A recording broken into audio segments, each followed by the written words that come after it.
You're a wizard, Harry. Harry Potter is back and is now available exclusively on the PlayStation 4. It comes in its LEGO form, of course, and it comes as a collection. This means that you get to play the length of the entire Harry Potter story from a single disc. The LEGO Harry Potter collection has essentially been remastered for the current generation, which in my opinion is just great. The game starts you off as you would expect, a young Harry who finds himself being invited to a school of witchcraft and wizardry, and it is up to you, the player, or Harry, to find out the truth about himself and his family. So I jumped into this game with high expectations. TT Games always delivers, and I've played every single LEGO game currently available on the current generation of console. I immediately felt at home with its simplistic menus and its easy to pick up control scheme. It feels like a typical LEGO game, and that isn't a bad thing. Visually, the game is also not that bad. In all honesty, as a remaster, I was expecting a little more. Many people will say it's just a collection, but as soon as you boot up the game, you are reminded that this game is actually a remaster and not just a collection that's been ported over to the PlayStation 4. The game has a boot screen, and you get to select which game you get to play, obviously years 1 to 4 or years 5 to 7.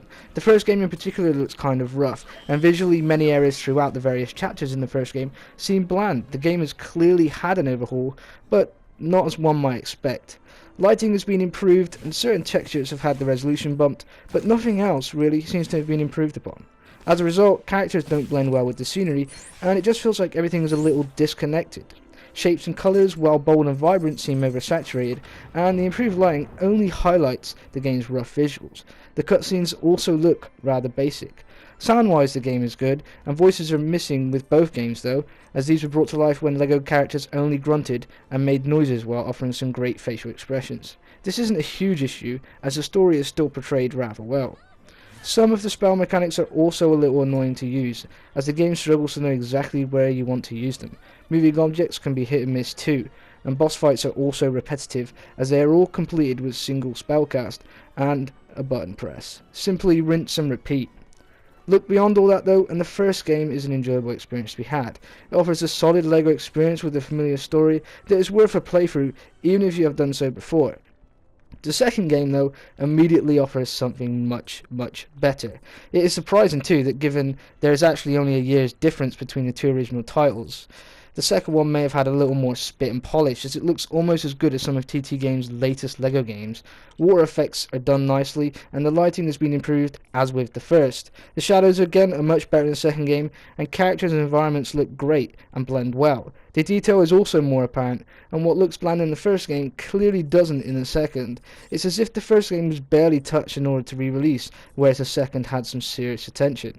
In reality though, the second one probably looked better to begin with last gen, so it's bound to look great remastered, and sound wise it's not much different. The game's orchestral score is definitely better, and the audio loops in specific areas are a lot less noticeable. This does make for a pleasing experience that seems rather continuous. The voices are still missing again, but the story is portrayed well, and the character expressions and their respective sound effects are solid. The control issues that are apparent in years 1 to 4 are ironed out, and as a result the gameplay is also much smoother in years 5 to 7. Spellcasting is satisfying and more precise. Boss fights are also more structured with button combinations and different spells that must be used to defeat your opponent. It also feels more refined and up to date. Both games are good, but for me years 5 to 7 is the better experience of the two.